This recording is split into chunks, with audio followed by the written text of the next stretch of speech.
Alright guys, welcome back to VALORANT News. Big drama yesterday as a result of the meL game changer situation. Loads of updates on that today, including from meL herself, we're going to dive into in the coming minutes, but also some roster updates as well. Loud Sadak with his perspective on the changes they might be making. The belief is he's going to be with Loud, but he says that is definitely still not guaranteed. Also with FNS confirming his departure from NRG, that is still a possibility. Lots of discussions on other rosters as well. Very much intrigued to your thoughts in the comments below. Hit the like button if you enjoy. Subscribe if you're new as always. I greatly appreciate it, but as I say, I don't need to tell you that. You've been doing it already. Now, firstly, Lotus is looking to have some changes made. This is what seems to be extending areas of the map to...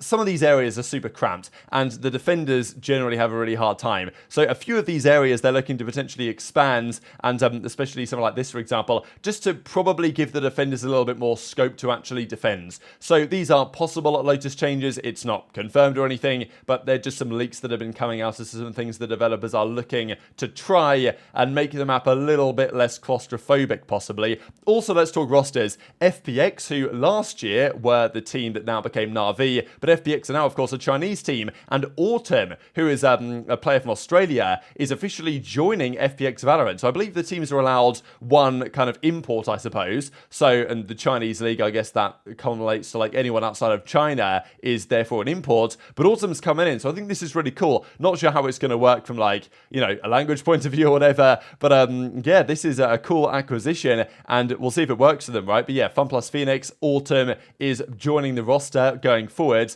Let's talk about Brazil and really just the South American region in general, because Noin comes out with his analysis on all of the teams, but according to some sources, really what this comes down to is what happens with Loud. Once they make their call, then the rest of the things will kind of filter down from there. But we're pretty sure that Loud is going to be Havoc for Aspas, and we think Sadak is going to stay. That was the rumor yesterday. That seems the more likely of the options, but it's still not confirmed. So Leviathan, we know that they're looking at Aspas. They're looking at other options as well. TacticalRab, of course, is gone. Furia, they've looking for a big proposal for Aspas as well. So yeah, he is one of the key names, especially in this region. MRBR still don't really seem to know what they're doing. I mean, they've gone through a lot of tryouts, it seems, with several players. So they've got some names there, but apparently some other names, even like DGZan they dropped, has not been discarded, which is kind of interesting. And yeah, so keep an eye on Havoc. He's an important asset on the market. The next few weeks, a bomb could go off in this team.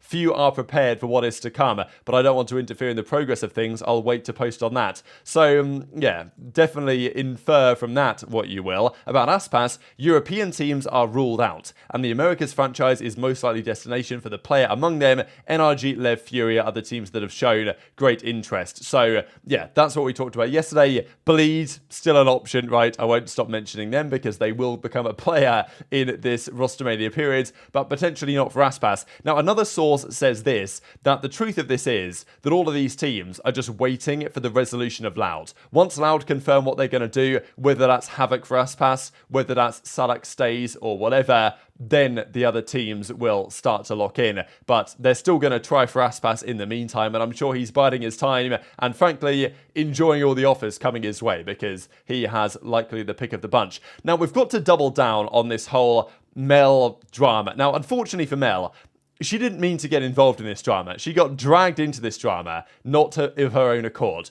But it started when Slasher said on Sean Gare's stream that meL had been looking for trials with tier 1 teams, and I imagine other teams as well, and she was rejected because she was a woman, right? Now, that was the words that Slasher said, although, as I said in yesterday's video, that might have been the case on some occasions, but on some occasions, the team might have been like, well, we're not really looking for a player in your role like right now, meL. We're not really looking for an IGL that does this. We're looking for a different player, or they might say, we're not really sure you're of the caliber to play for our team. Both statements, there's no issue with that. From a meritocracy perspective, if they don't think meL is either good enough or suits their role, I don't think there's a problem there. The issue is, of course, if you say, you know, we're not going to play with a woman, that's, of course, opens a massive kettle of worms as to who that might have been. And this is why meL got dragged into this whole thing. And this blew up, of course. I mean, once people started talking about this, so much discussion on it. And people were hitting both sides of this, right? Because a lot of people were saying, well, you know, Slasher, it's time to expose who said these things and let's get them kicked out of the scene.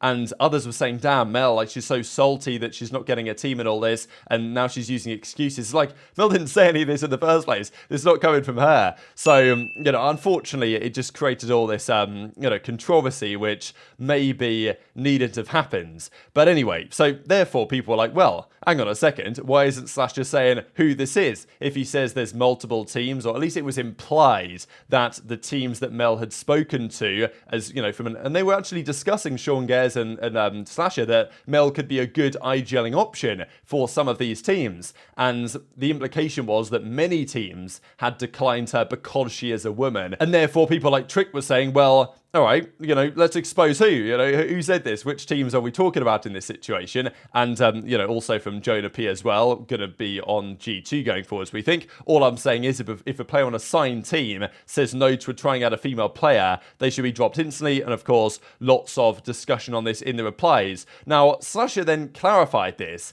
and said, wanted to clarify, some of the best women's circuit players in Valorant and CS have not been given opportunities to try out for Tier 2 or Tier 3 teams, let alone Tier 1, for absurd reasons, which I definitely don't disagree with. However, stating this was the cause for all times meL was denied is incorrect. So kind of saying that what he said is not fully true, and says that there was at least one occasion, I think also meL clarifies this, that there's one occasion that this occurred. In some scenarios that meL was unable to trial for teams, it was due to her buyout, right, which is another valid reason to say no to a certain player option, or other reasons that had nothing to do with sexism. Mixed gender esports teams, which is absolutely more commonplace. I don't want this situation to further us from that reality, and it goes on to say a few more things. So meL then feels the need, understandably, to comment on this and give her perspective, because she didn't mean to get dragged into all this drama, but unfortunately that's how it is. And maybe it will, you know, raise her profile such that teams will consider her more, you know, more seriously, which would be, I think, a good thing. But also she was concerned that when she did get turned down for that one instance of a sexist reason, she didn't really want to go public with it because of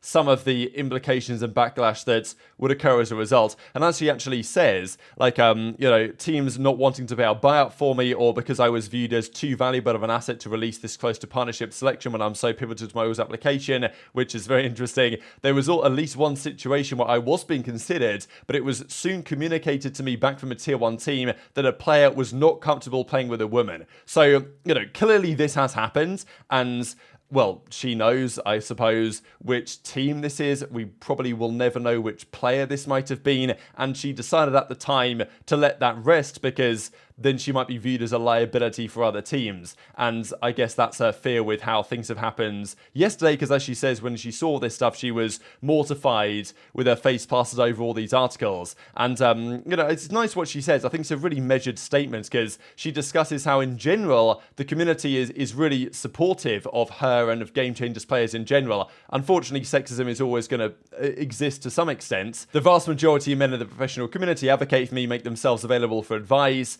and, you know, I've never felt this kind of support from any other esports, she says. So, yeah, obviously it's apparent in any esport, and she goes down to discuss some further things as well. Nice, well-crafted statement. So maybe, and also she says, like, I don't feel like I deserve any of these spots. Like, obviously I'm heartbroken when opportunities to trial or potentially transfer to a mixed kind of gender team is scrapped for reasons outside of my control. My dream to play at the highest level, but, you know, all I can do is focus on improving. So I think a really good statement, and hopefully we don't have to talk about too much more drama like this going forwards. But maybe as a result of this, people will take what she could bring to a kind of mixed gender team more seriously going forwards. Now, also, FNS comments on this and says, damn, I can say all this crazy stuff and just end by claiming it's speculation. So maybe, I don't know who he's exactly talking about. Maybe he's talking about leakers, or maybe he's like looking at Slasher and what he had to say a little bit. I don't really know. But FNS also confirmed on Instagram yesterday that he's been released from NRG. So Som is gone, FNS is now gone,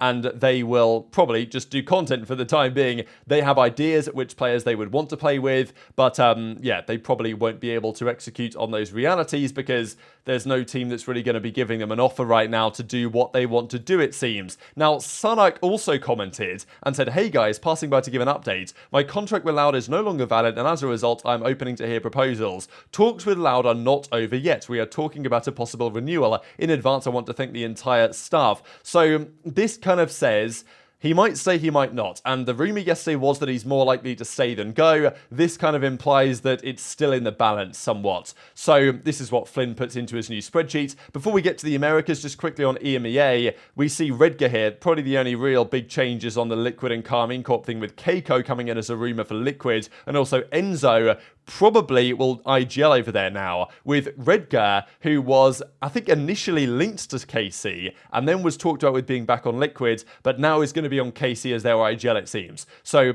that's the big change in that region in the last day. And then in the Americas, he's put Sadak back to being somewhat possible for NRG and being somewhat less likely for Loud. So, according to Flint, it's still somewhat up in the air now what Sadak is going to do, and that will determine a lot, right? Once Loud lock that thing in, and whether Sadak's going to stay or not, that is, of course, going to open many possibilities, but with FNS definitely gone from NRG, they're going to need an in-game leader somewhere over there, right? And unless it's going to be Marv that does it, or unless it's going to be Ethan that does it, because Boostio's going 100 Thieves, there aren't too many other IGLing options available really as it stands, then, you know, that's an interesting one to look at. There was also Cloud9, that Whippy, despite being considered a rumor here, is apparently now a done deal. According to Alejandro, this is now sorted, and Whippy is going to be back in. Now, you know, he's a controversial player. He's, you know, said some questionable things to certain players. Was it the drama he had with Ethan, 10k hours stuff a little while ago? And, you know, arguably is getting this spot because he's good mates with Vanity and Imi and some of the guys on the team.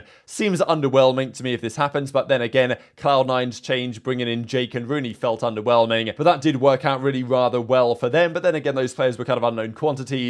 Feel like Whippy's a bit more of a known quantity, but we'll see. I'm just not convinced this Cloud9 roster is going to be that good, but I could be mistaken on that one. There's also this from Flynn, who puts together a similar analysis to what Bodork has done on which teams are going to improve and which aren't. So he reckons that many of these teams are getting a lot better. Like he says that Cloud9 are a lot worse, as are EG, and maybe Loud gets somewhat worse. Apparently Bleed gets somewhat worse, which is interesting because Bodork says that they're cooking good. So who knows, right? I mean, it's all subjective at the end of the day, but he's put Sentinels in the massively better category, which definitely caused a little bit of a stir because Sentinels haven't changed much, but Flynn says, look, they've fixed their role issues, Pancada's back to controller, and they've been smoking teams in scrims. But Ethan says they've always smoked good teams in scrims, regardless of the new change. So kind of Ethan implying that Sentinels might not be as good as you think they are, but even the likes of Demon 1 and Ethan have to figure something out. Demon 1 says DRX Demon 1, it feels highly unlikely, and you know, I still feel like NRG Demon 1, it just feels too like the correct decision for them not to make it. But yeah, lots of questions still to be raised on that. But that's all the discussion pretty much for today. Very much enjoyed to hear your thoughts in the comment section below. Hit the like button if you enjoyed, subscribe if you're new, take care, and I'll see you next time.